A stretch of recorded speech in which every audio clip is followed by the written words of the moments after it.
So welcome to another unboxing video from theplayersaid.com. My name's Alexander, and today we're taking a look at a solitaire game from Dan Versen Games, and this one is Field Commander Alexander. Let's see.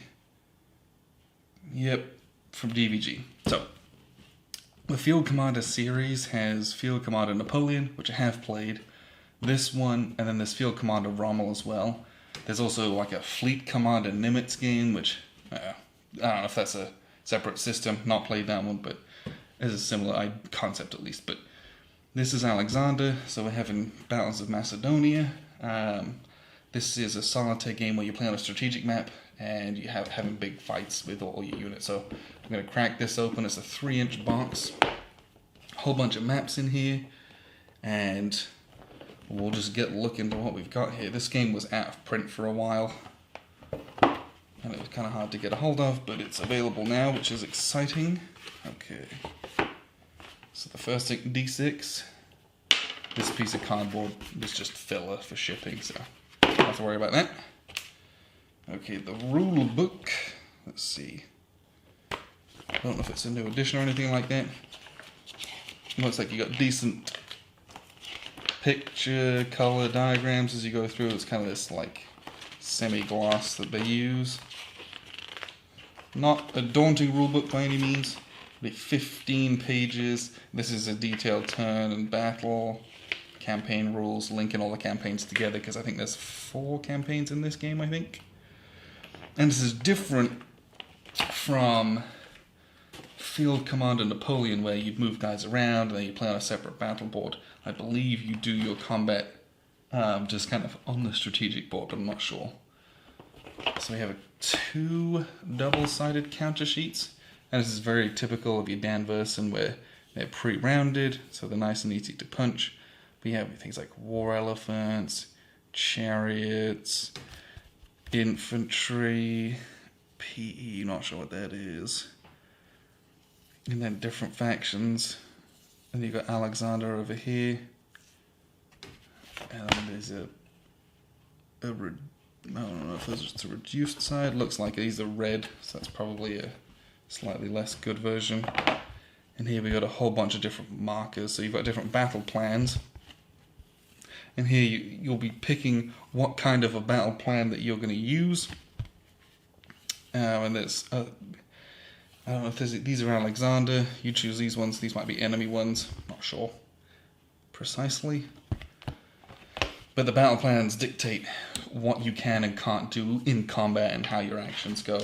So you have to be very wily, and that's a lot of the game system, is using those plans to move your troops around effectively and counter what the enemy is doing. We have here a player log. So I have to photocopy this. It looks like this is glossy and there's only one of the game, so photocopy this before we play. What's nice is that this has some explanation about what you're doing, as well as just some places to log down what it is you're doing. And I think the rest of what's in here are just these maps. There's another piece of little filler cardboard in here. Toss that. We have 4 mounted maps. These are bifold maps, I believe. And what's nice about these, because it is a solo game, everything is on here. So if you're playing this is the Gaugamela campaign, basically. And so it tells you, this is the sequence of play for this campaign, and this is the little battle sequence when you're doing a battle sequence. These are enemy operation rules. This is the treasury and resupply rules. These are your campaign options. Here's what you can deal with. Here's a campaign setup. This will tell you, you need all of this stuff, this is what you have, and these are the special rules. There's a turn sequence. And then you have little enemy orders, so you're going to roll a d6, and this is what they're going to do, modify it on with some certain bits and pieces. And then really there's a series of regions. And the campaign will tell you you need to get, the victory campaign is when you score VPs, you have conquered all of the pivotal areas, and you're in Babylon. So basically you're going to fight your way all the way across the board, and you've got to take everything. That's like important, so to speak. So it tells you what you need to do, and you're just going to play it out on this board with those counters. Really, really simple, and it's condensed, or it's like all self-contained in this map. Okay, and what happens is you do that. There's some rules to link the campaign if you want to do the next one. But here's the other campaign. Here's the next campaign, right? So you have Tyre, a totally different type of campaign. So you have Tyre, this fully walled city. You're trying to get across with your siege ships, trying to take the island, right? It's got its own set of Tyre rules. It's got its own campaign setup.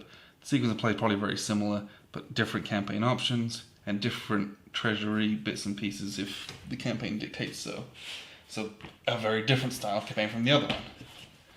And this one, we have here Granicus. So it looks like we have Greece and modern day Turkey, so to speak.